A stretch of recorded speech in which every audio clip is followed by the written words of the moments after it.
सलाम, नमस्ते, सत श्री अकाल। मैं हूं रजा और आप देख रहे हैं रजाग्राफी। दोस्तों, मैंने आपको पहले ही बताया था कि इजराइल खुलकर यूक्रेन के सपोर्ट में नहीं आ रहा है और इजराइल खुलकर रूस के खिलाफ नहीं आ रहा है। कल ये बात मैंने कही थी, फिर से कहूंगा, मेरी काली जबान समझिए या हमारे पास दिमाग थोड़ा सा ज़्यादा है वो समझ लीजिए, लेकिन हमारी बात भाई साहब सही साबित हुई। आपको बता दूं कि यूक्रेन के एम्बेसडर जो खुद इजराइल में मौजूद हैं, उस इंसान ने इतना बड़ा बयान दिया है कि खुद इजराइल में तहलका मच गया है और इजराइल में रहते हुए मीडिया को यह बयान दिया है। आपको बता दूं कि इन एम्बेसडर ने, यानी यूक्रेन के इस एम्बेसडर ने, जो कि इस वक्त खुद इजराइल में मौजूद है, इन्होंने दावा किया है और खुलासा कर दिया है कि इजराइल को रूस का डर है, खौफ है। बहुत सारे पॉइंट्स बताए हैं। पहले तो यह बताया कि जो ह्यूमैनिटेरियन एड है वो नहीं दे रहा है, इजराइल यूक्रेन को मदद नहीं पहुंचा रहा है। ज़मीनी मदद छोड़िए, हवाई मदद छोड़िए, सेना की मदद छोड़िए, खाने पीने, मेडिकल एड, सब कोई भी मदद नहीं पहुंचा रहा है। बस ये किया है कि अपने दरवाजे खोल दिए हैं कि भैया आओ, जितने भी जैविश लोग हैं यूक्रेन के, वो आके सीधा इजराइल में बस सकते हैं। इतना उसने किया है। अब दोस्तों, आगे इन्होंने ये बताया कि आखिर डर किस बात का है। तो पहली बात तो बताई कि रूस कहीं ना कहीं ईरान से टच में है, न्यूक्लियर पर बात कर रहा है, न्यूक्लियर डील पर बात चल रही है। दूसरी बात यह है कि सीरिया में रूस के फाइटर हेलीकॉप्टर, फाइटर जेट और उसकी सेना, यानी पूरा मिलिट्री बेस है। तो अगर रूस चिढ़ जाता है तो इतना बड़ा बवाल हो जाएगा कि इजराइल को दिन में तारे नजर आएंगे। इतना ही नहीं, इन्होंने जानकारी आगे और भी दी। इन्होंने कहा कि नेटो तो हथियार पहुंचा रहा है यूक्रेन को, लेकिन इजराइल कोई भी हथियार नहीं पहुंचा रहा है। इतना ही नहीं, इन्होंने ये भी कहा कि इजराइल बिल्कुल न्यूट्रल चल रहा है, न इसका साथ दे रहा है न उसका साथ दे रहा है, न इसके खिलाफ न उसके खिलाफ, बिल्कुल एकदम मीठा बन के चल रहा है। क्यों?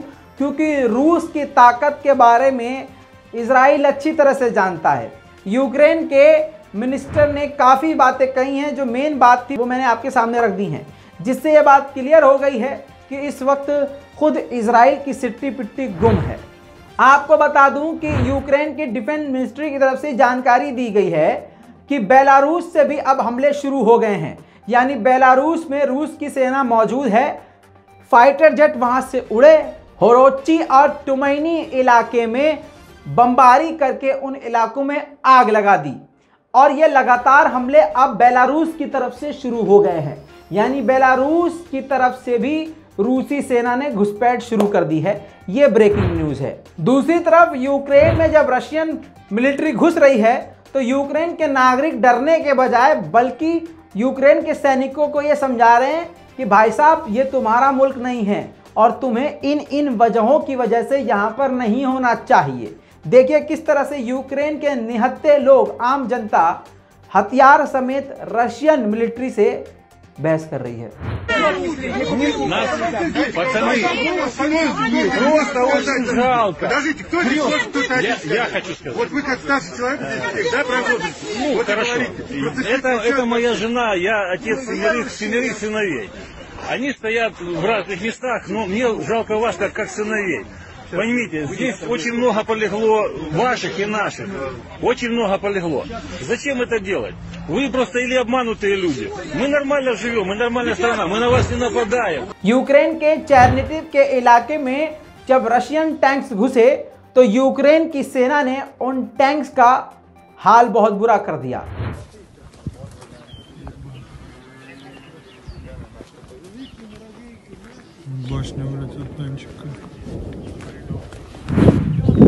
रशियंस की फाइटर व्हीकल, जिस गाड़ी पर टाइगर लिखा था, रूस ने अपनी गाड़ी पर टाइगर लिखा था, यूक्रेन के सैनिकों ने उस गाड़ी पर कब्जा कर कर अपना झंडा लगाकर यूक्रेन का टाइगर लिख दिया। देखिए। Доброго ранку, ми з України. Отримали нову техніку, як нову, трофейну техніку для патрульної поліції, для патрулювання міста і не тільки міста, от, з козаками. З озброєнням, все потрібно.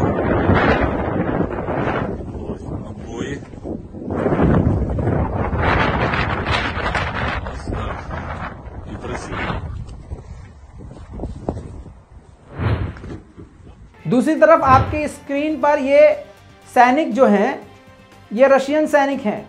लगभग 35 से 38 सैनिक यूक्रेन के सैनिकों ने पकड़कर गिरफ्तार कर लिए हैं और अभी तक ये रशियन जो फौजी हैं ये यूक्रेन के ही अंडर में हैं, यानी यूक्रेन की कैद में हैं। दोस्तों इतना ही नहीं, रूस के सैनिकों का बुरा हाल है। लगातार यूक्रेन के फाइटर जेट मारकर गिरा रहा है यूक्रेन।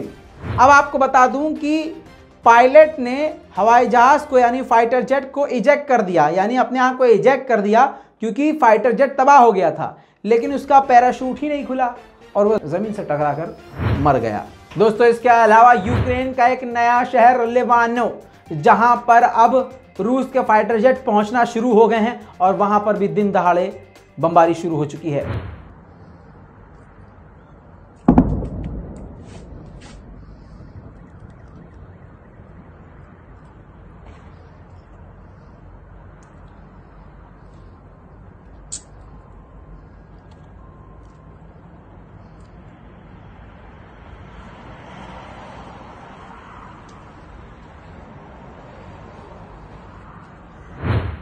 इतना ही नहीं दोस्तों, लुत्सिक, फिर से बता रहा हूं, ये नए इलाके हैं जिनकी जानकारी आपको दे रहा हूं। यूक्रेन के लुत्सिक के इलाके में अब यूक्रेन के फाइटर जेट वहां भी घुस चुके हैं और दिन हो या रात वहां पर जबरदस्त बमबारी शुरू हो चुकी है।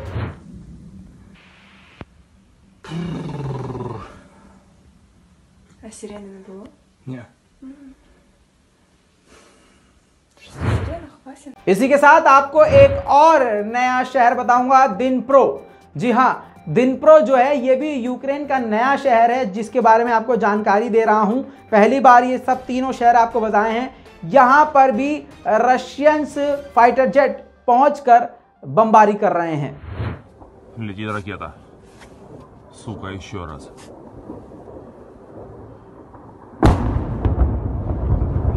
Ёбаный в рот. Парни, Петровка. Повторно туда же. दूसरी तरफ दोस्तों, यूक्रेन की मिलिट्री ने रशियन पायलट को जिंदा पकड़कर प्रेस के सामने पेश कर दिया और उसने बताया, एक्सेप्ट किया कि जी हां, हमने आम लोगों के घरों के ऊपर बमबारी की है। सुनिए बयान। 22 года на борту было 4 тонны фугасных авиационных бомб. После получения приказа дачи координат в процессе выполнения боевой задачи я понял, что целью являются не военные объекты противника. इस पायलट के बयान के बाद रूस पर और भी कड़ी पाबंदियां लग सकती हैं और पूरी दुनिया के सामने एक बार फिर रूस गलत साबित हो रहा है। दोस्तों इसी के साथ एक और बड़ी खबर आपको इस रिपोर्ट के अंदर बता रहा हूं। अफ्रीकन फोर्सेस ने ऐलान किया है कि वो रशियन मिलिट्री को ज्वाइन करेंगे। ये रूस के लिए काफी अच्छी खबर है और यूक्रेन के लिए बहुत बुरी। Mes frères combattants russes, nous sommes au courant de ce qui se passe en Ukraine. Les soldats russes mènent des opérations militaires pour amener la paix et l'ordre face au nationalisme ukrainien. Nous, soldats africains, nous sommes prêts à aller auprès de nos frères russes pour aller les soutenir. Mes frères russes, tenez bon, nous, Africains, nous arrivons bientôt. Courage, courage. दोस्तों इसी के साथ एक और बड़ी खबर, Syria की फौज भी पूरी तरह से अब देखी गई है। आपकी स्क्रीन पर देखिए, सीरियन फौज सीरिया के झंडों के साथ देखी जा रही है, जो कि पूरी तरह से रूस के समर्थन में उतर आई है और रूस जल्द से जल्द ये सेना पहुंच सकती है।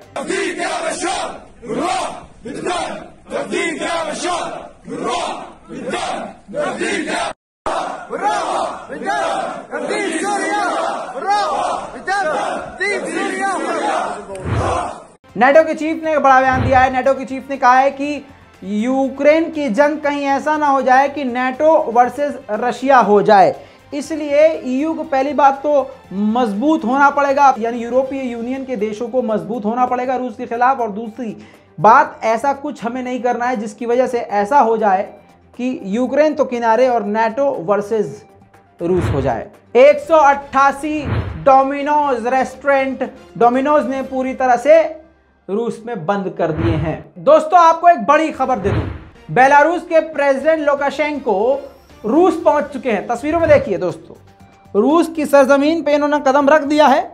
अब एक बात क्लियर हो गई है कि बेलारूस और रूस पहले से एक थे, अब लेकिन अब खुल्लम खुल्ला होंगे और ज़मीनी हवाई जितनी भी सेना है दोनों मिलकर एक साथ यूक्रेन को घेरेगी। यूक्रेन के दिनप्रो इलाके में दनादन रूस बमबारी कर रहा है। सीसीटीवी फुटेज में खौफनाक धमाके रिकॉर्ड।